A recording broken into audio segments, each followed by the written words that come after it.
Hey there, welcome to GenXGrownUp. I'm George, and this is Bit by Bit. Today, I've got another interview from Wade Rosen. We've also got some old news about the Street Fighter 6 art contest, and we've got some new news that's going to make Dreamcast fans like me super, super happy. So let's not waste any time and let's jump right into it now.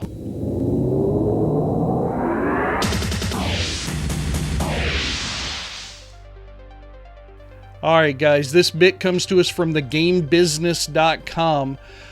This is an interview that was conducted by them, and normally I tell you guys to read the article whenever there's a combination of an article and a video, but in this case, I really think you should watch this video first. The article just kind of pulls stuff out of the video and highlights it, but the video is very interesting and very intriguing, so I would suggest watching that. It's just these two guys sitting there talking all about retro games and Atari, and if they're going to be able to make Atari profitable, because what some of you may not realize is right now, today, Atari's not profitable at all. They're actually going into the red every year with these acquisitions and reacquiring all this IP and buying these companies and whatnot. But Wade Rosen has a plan, and I think it's important to note here that this interview sets up that plan, and he's very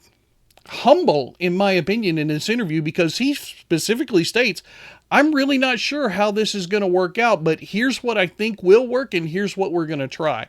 And I like that coming from a CEO, not because I want a CEO to be uber confident or anything like that, but I like a CEO who's honest. And Wade Rosen comes across as very honest in this video. One of the things that I wanted to point out, I think it's down here, yeah. He thinks that right now, retro game companies' biggest challenge is how can they be better than free? Well, I think the first step to being better than free is providing a smooth, easy experience for the average user to be able to enjoy their games. Now, I think in our case, Gen Xers, we have become adaptable over time, and we have learned how to handle emulation and setting up these systems on our own. I think that's going to be a tough hill to climb, but I do think there is enough of a community out there, enough of an audience, that if you can make a system that is easy to use, I think people will fall in love with it, because these games are awesome, right? I know some of you out there are going to say, well, they made the Atari VCS, but they don't support it.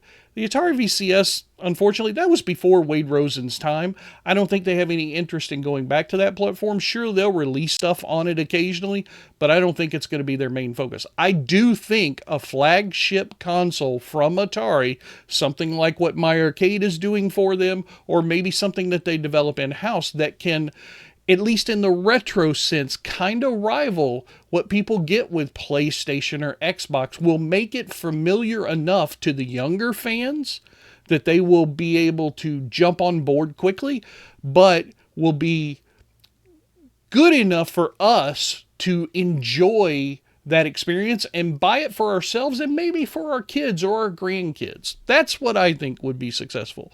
Wade Rosen goes on to talk a little bit more here about some of their companies like Night Dive Studios. Where is he?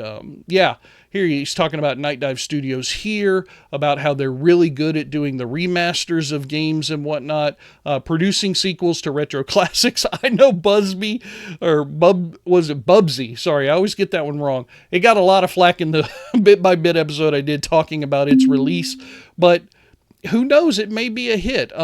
They also talk about Yars Rising, which was kind of hit or miss depending upon who you talk to. I personally liked it, and I know John did a lot of videos on the playthrough on that game. I thought it was really good and a nice reimagining, but I understand why some people, weren't really sold on the premise, but they're taking shots. They're doing what they can, and that's something that Atari hadn't done for a very long time. Anyway, I'm getting really long-winded about this, and we've got a couple more articles to get into, but like I said, at the very top of this article, there's a 28-minute interview video. I highly suggest you just let this thing play, turn on your speakers, sit back, maybe go do some other stuff while you're listening to this interview and what Wade Rosen has planned for Atari's future.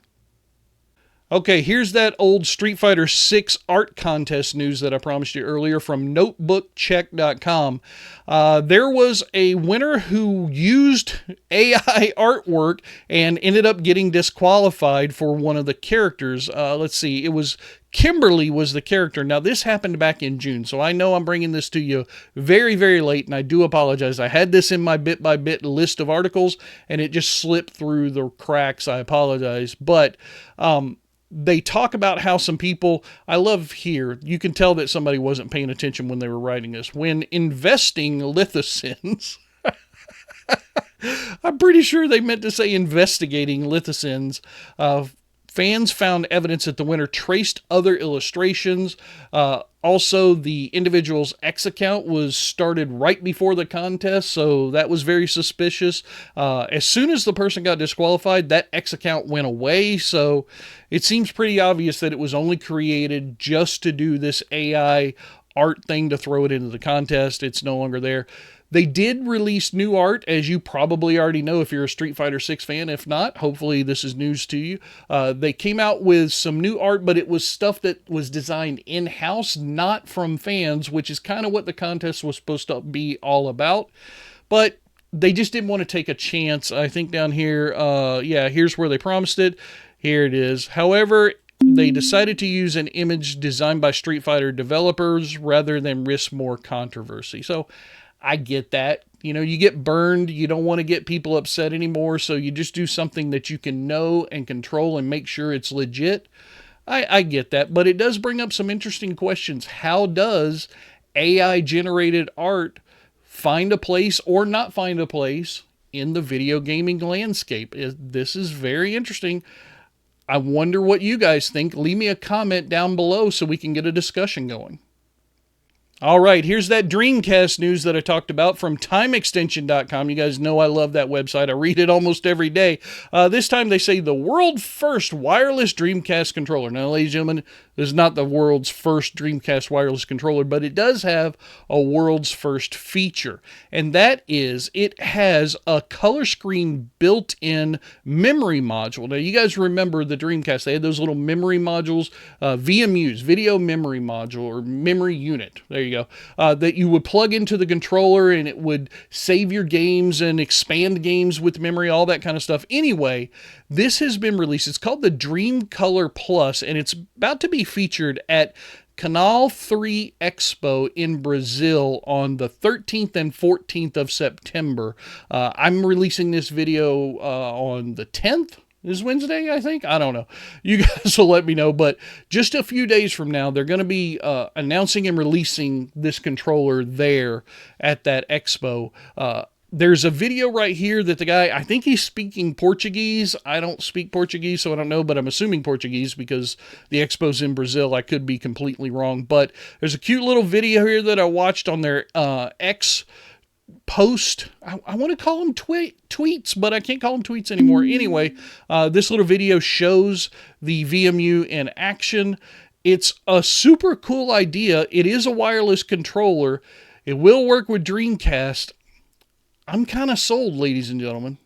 Guys, it's been a little while since I did a top 10 list, so let's jump into it from CBR.com. Right over here, we've got 10 best retro games for beginners, ranked. You guys know how I feel about that stuff. Let's read the little synopsis up here because retro games for beginners can be a wide subject. Let's see. Retro games have enormous appeal. Just about everyone for all kinds of something to learn about playing games on cartridges. Okay. So maybe not retro games from the arcade. Maybe consoles, 2600, Nintendo, that kind of stuff.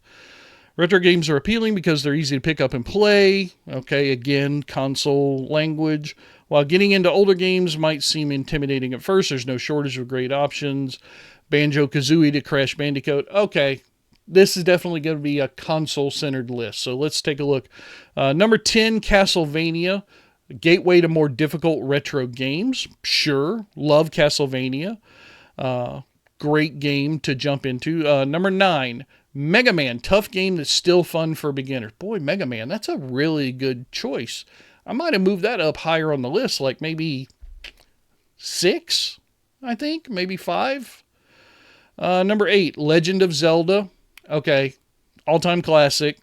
I think that should be a little bit higher too, right? Legend of Zelda? Wouldn't you guys put that like in your top 5 of games for retro games for beginners for consoles? What else we got here? Doom! There we go. So, not necessarily console, I mean, more PC for me, but yeah, boy. Yeah. Okay. Doom can make the list. I'm very happy. I think 7 is fair. 7-6 could have been an easy number. Let's look at number 6. Sonic the Hedgehog. Absolutely classic. What do we got? Banjo-Kazooie at number 5. Boy, Banjo-Kazooie is good. Is it better than Legend of Zelda? I don't think so. But still good. 3D platforming. Yeah, absolutely. Crash Bandicoot. No fucking way that's better than Legend of Zelda. I'm not doing that. I like Crash Bandicoot. Don't get me wrong. Not better than Legend of Zelda. Super Mario Brothers. Okay. All-time classic. If you're talking about console games, that could maybe be number 1. Not number 3. What do we got here? Donkey Kong Country. Okay, this is one of John's favorites. It's absolutely a classic. Talking about the SNES platform version here. Yeah, absolutely awesome. I think I played it. Did I play it on the N64? Was that what I played it on? Or the GameCube? I don't remember. But I know I played it. I didn't have a Super Nintendo, so I had to play it on one of those. But anyway, yeah. Very worthy of being at number 2 on the list. Boy, what are they going to have at number 1? What the fuck? No! Kirby's Dream Land is the number 1 ranked game for beginners for retro games? Hell no! I'm not saying it's a bad game, but better than Donkey Kong Country or Super Mario Brothers or Legend of Zelda or Sonic the Hedgehog? No! No, hell no. It's not better than Doom. God damn it, CBR. I was with you until you went down the Kirby route. That's some bullshit right there. Okay, guys. I am very, very sorry for that last outburst. I apologize, but you guys know I get kind of hot about those top 10 lists whenever they're just throwing stuff at a board and, oh yeah, we forgot to put Kirby on there. Let's make it number 1 as they're going down there. No, I'm sorry. That was wrong in all kinds of ways. If you disagree with me, hit me up in the comments down below. As always, all the links to these articles will be in the description of this video. Thank you guys so much for your support. It's been almost a year now since I started doing these bit-by-bit episodes, about 1 month away from the anniversary. I really appreciate everything you guys do. Please don't forget to like and share this video out. And if you haven't already, subscribe to the YouTube channel. Like something like 60 or 70% of our viewers are not subscribed to the YouTube channel right now. So if you're watching this and you're one of those people, hit that little button. It's not going to cost you anything. It's not going to hurt you at all. I swear, I promise to you from my Gen X heart, it will not hurt you. It will only make you happy because you'll start getting notified all the time about our videos. And we work really hard to make sure that we bring a little bit of that Gen X happiness into your life every time we do one. I appreciate it. Thank you guys so much. And we'll talk to you next time. Bye-bye. That's going to do it for the news making headlines in the gaming world right now. I am George, and if you want to see more, hit that subscribe button, and I'll keep on bringing you the news bit by bit.